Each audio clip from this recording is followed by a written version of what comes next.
आहे बोटचा बोट आव्हान ते 1550 प्लस.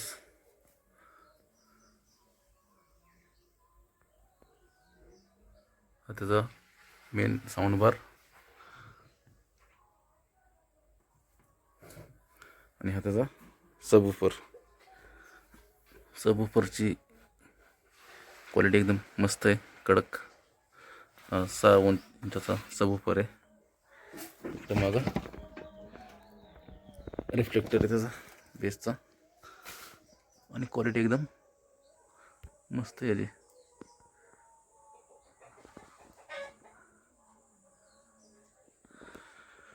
आणि हा त्याचा साऊंड बार येते, बॅजिंग येतं बोट साऊंड बारचं.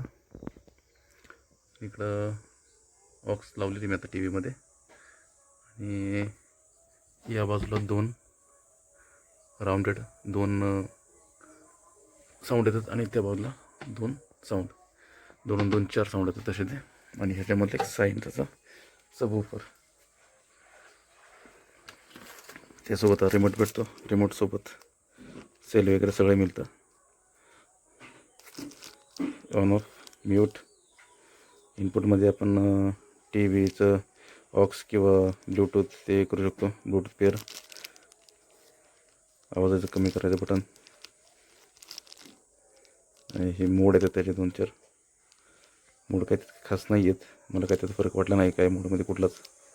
टेरेबल आणि बास. लो साऊंडला बेस एक नंबर जबरदस्त वाजतो. मी थोडा म्युझिक प्ले करतो टी व्हीला कनेक्ट केलेलं.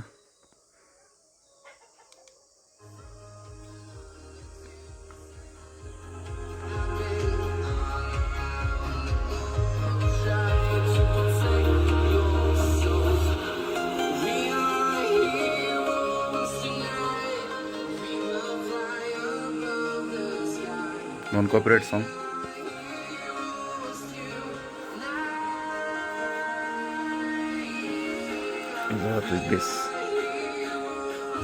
बेस बऱ्यापैकी वाजतो.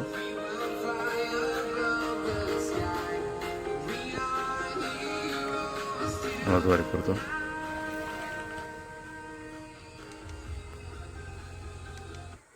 याचा लाऊडनेस भरपूर आहे, भरपूर म्हणजे 160 वॅट आवाजपर्यंत 140पर्यंत जात असेल मला असं वाटतं.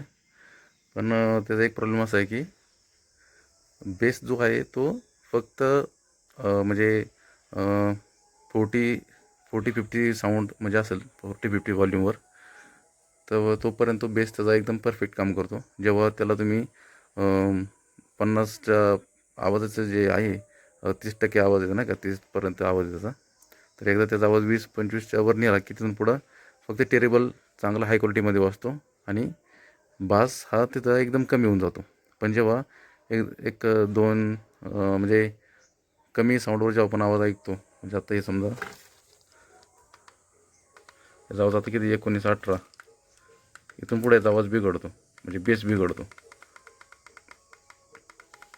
साधारण इथपर्यंत चांगला बेस चालतो याचा, 7 ते 8पर्यंत एकदम हेवी बेस देतो.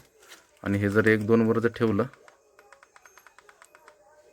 4-5पर्यंत, तर या 4-5चा व्हॉल्यूम असतो ना, तिथपर्यंत याचा बेस एक नंबर वाजतो. एक नंबर थंपी बेस असा एकदम रूम कम्फर्ट. आता तशी रूम पाहिजे. हे एक साधं घर आहे त्याच्यामुळे इथं एवढं काही आवाज घुमत नाही, पण बऱ्यापैकी चालतं.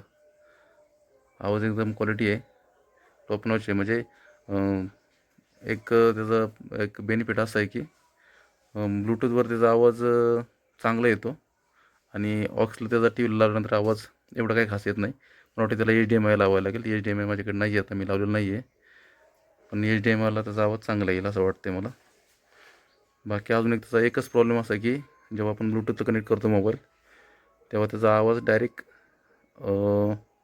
15 व्हॉल्यूमपासून चालू होतो. 15 म्हणजे 1 ते 30पर्यंतचा व्हॉल्यूम आहे, डायरेक्ट 15पासून स्टार्ट होतो. 15पासून स्टार्ट केल्यामुळे काय होतं, एकदम ब्लूटूथ कनेक्ट केल्या मोठा आवाज येतो. आणि त्यानंतर पण आपण जेव्हा आवाज कमी करतो, 1-2 पॉईंटवर त्याचा आवाज घेतो आपण आणि गाणी प्ले करत असतो, त्यावेळेला नेमकं काय होतं, अचानकच म्हणजे स्वतःच तो आवाज इन्क्रीज करतो 1%, 2% नाही का, स्वतःच त्याचं ॲटोमॅटिक व्हॉल्यूम इन्क्रीज होतं. कसं होतं काय, त्याचा डिफॉल्ट काय ऑप्शन आहे का काय, ते पण काय मला काय सापडलं नाही आहे, तसं नाहीच आहे मला असं वाटतं. काय यूट्यूबला पण सर्च केलं काही नाही आहे. बाकी ओव्हरऑल साऊंड एकदम क्वालिटी आहे.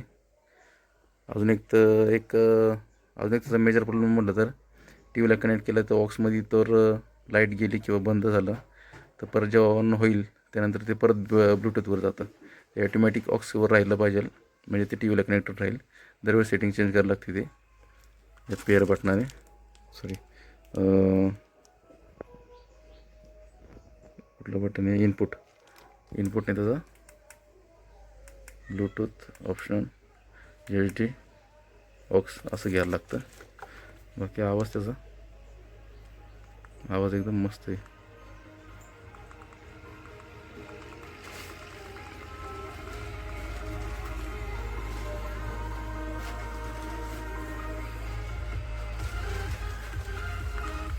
नॉन कॉपरेट सॉन्ग आहे त्यामुळे त्याला काही क्वालिटी नाही आहे एवढी.